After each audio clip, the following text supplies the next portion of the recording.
अस्सलामुअलैकुम।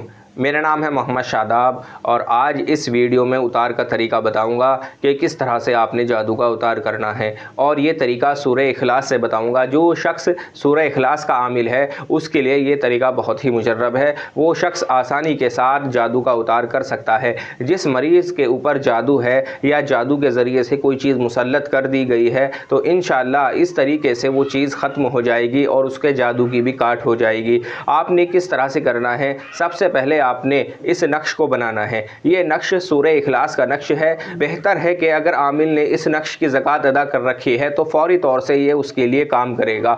अगर किसी शख्स ने सूरह इखलास के नक्श की ज़कात अदा नहीं कर रखी तब भी वो शख्स इस अमल को इस्तेमाल कर सकता है, इस तरीके को इस्तेमाल कर सकता है जो मैं बताऊँगा। आपने करना क्या है, मरीज़ को आपने अपने सामने बैठाना है और अपने सामने बैठाने के बाद आपने ये नक्श बनाना है, ये नक्श तैयार करना है। ये नक्श सूरह इखलास का नक्श है और ये आतिशी चाल से लिखा हुआ है। आपने करना क्या है, इस उतार के लिए आपको 5 चीज़ों की ज़रूरत पड़ेगी। पहली चीज़ है कलेजी। आपने 500 ग्राम कलेजी लेनी है। भैंस की कलेजी आप इस्तेमाल कर सकते हैं या बकरे की कलेजी का आप इस्तेमाल कर सकते हैं। बहरहाल आपने कलेजी का इस्तेमाल करना है। 500 ग्राम आपने कम से कम कलेजी इस्तेमाल करनी है। और दूसरी चीज़ है 7 लौंग। 7 लौंग इस्तेमाल करनी है आपने। 7 नींबू इस्तेमाल करने हैं। 3 जायफल इस्तेमाल करने हैं और 21 सुई लेनी है। आपने 21 सुई लेनी है। जो छोटी वाली सुई होती है वो आपने 21 सुई लेनी है। अब आपने क्या करना है, ये नक्श तैयार करना है और ये सारा सामान आपने अपने सामने रखना है। एक सुई के ऊपर आपने 3 मरतबा सूरह इखलास पढ़नी है। इसी तरह से आपने 21 सुई पढ़कर रखनी है। एक सुई के ऊपर आप 3 मरतबा सूरह इखलास पढ़ेंगे तो इस तरह से 21 सुई के ऊपर आपने हर सुई के ऊपर 3-3 मरतबा सूरह इखलास पढ़कर दम करना है। और जब आप वो 21 सुई पढ़कर एक तरफ रख देंगे उसके बाद आपने नींबू के ऊपर 3-3 मरतबा सूरह इखलास पढ़नी है। 7 नींबू लेने हैं और हर नींबू के ऊपर आपने 3-3 मरतबा सूरह इखलास पढ़कर दम करना है। और जब आप ये काम कर लेंगे तो आपने एक नींबू के अंदर 3 सुई लगानी है। एक नींबू के अंदर आपने 3 सुई लगानी है। उसके बाद आपने ये सारा सामान एक हांडी में रखना है। छोटी एक हांडी ले ले और उस हांडी के अंदर ये पांचों चीज़ रख दें।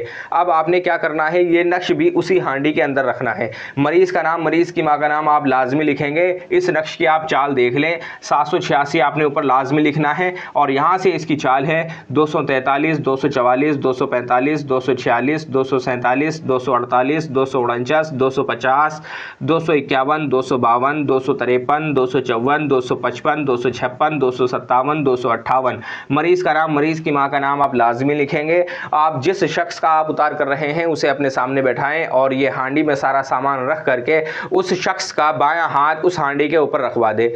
आप हांडी को बंद नहीं करेंगे, हांडी के ऊपर ढक्कन नहीं ढकेंगे। इसी तरह से वो हांडी रखी रहेगी और हांडी के ऊपर आप मरीज़ का हाथ रख करके मरीज़ के ऊपर 21-21 मरतबा सूरह इखलास पढ़कर दम करेंगे।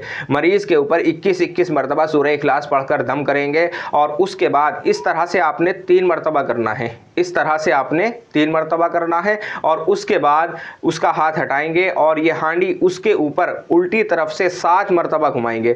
उसके बाएं हाथ से शुरू करेंगे और दाएं हाथ की तरफ इस तरह से आप घुमाएंगे और ये 7 बार उसके ऊपर से घुमाने के बाद आपने उसको ढकना है, यानी कि उसको अच्छी तरह से ढकना है। ढकने के बाद उसको किसी कपड़े में लपेट दें या किसी और तरीके से आप उसे अच्छी तरह से ढक दें जिससे कि वो खुल ना सके। और इसको आप चलते दरिया में भी डाल सकते हैं और कब्रिस्तान में भी दफन कर सकते हैं या किसी वीराने में दफन कर सकते हैं या किसी शमशान में आप इसको दफन कर सकते हैं। इसी तरह से आपने ये अमल करना है। अब जो मरीज़ है उसको ये 11-11 नक्श पीने के लिए देने हैं और 11 नक्श जलाने के लिए देने हैं।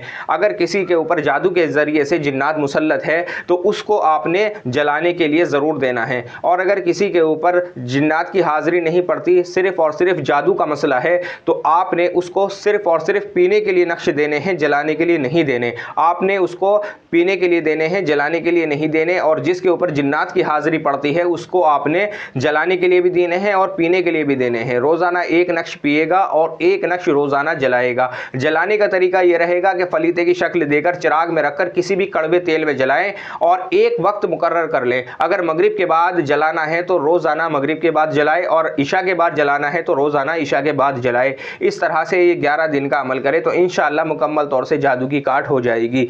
आज इस वीडियो में इतना ही। और किसी ताल्लुक़ से आपका कोई सवाल है तो आप मेरे व्हाट्सएप नंबर पर मुझसे रब्ता करें या मुझे कमेंट करें। अस्सलामु अलैकुम।